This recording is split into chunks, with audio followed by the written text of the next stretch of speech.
കണ്ണും പൊട്ടി ഉണ്ടാക്കാൻ പറ്റിയ ഒരു സ്വീറ്റിന്റെ റെസിപ്പി ആയാലാ. സംഭവം എന്താണെന്നത് ഇത്രയും കറക്റ്റ് എന്തെങ്കിലും മനസ്സിലാവണ്ട.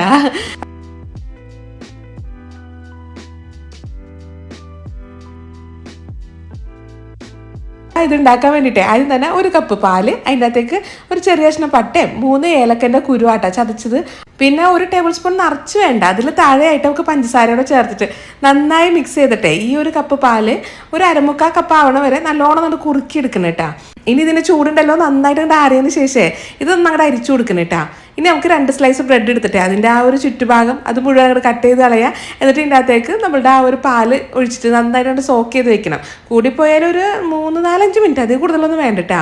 ആ ഒരു നേരം കൊണ്ടുണ്ടല്ലോ നമുക്ക് വേറൊരു പാനിലോട്ടെ 1 ടേബിൾ സ്പൂൺ പഞ്ചസാര 1 ടേബിൾ സ്പൂൺ വെള്ളമോടെ ചേർത്തിട്ട് നന്നായിട്ട് ഇതിനകത്ത് കാരമലൈസ് ചെയ്തെടുക്കുക. എന്നിട്ട് ഇതിൻ്റെ അകത്തേക്ക് ഒരു ചെറിയ പീസ് ബട്ടറോട് ചേർത്തിട്ട് ആ ബട്ടർ അങ്ങോട്ട് മെൽറ്റായി വന്നാൽ നമ്മൾ ആ സോക്ക് ചെയ്ത് വെച്ചിരിക്കുന്ന ബ്രെഡില്ലേ അതിൻ്റെ മേലെ അങ്ങോട്ട് വെച്ച് കൊടുക്കണം കേട്ടോ. ജസ്റ്റ് ആ ഒരു കാരമലൈസ് നമ്മളുടെ ആ ഒരു ബ്രെഡ് നന്നായിട്ട് പിടിച്ച് വന്നാൽ ആ ബ്രെഡിനെ നേരെ ഒന്നായിട്ട് മറിച്ചിട്ട് കൊടുക്കുക. അപ്പോൾ തന്നെ ആ പാനിൽ നിന്ന് അങ്ങോട്ട് എടുത്തോളൂ കേട്ടോ.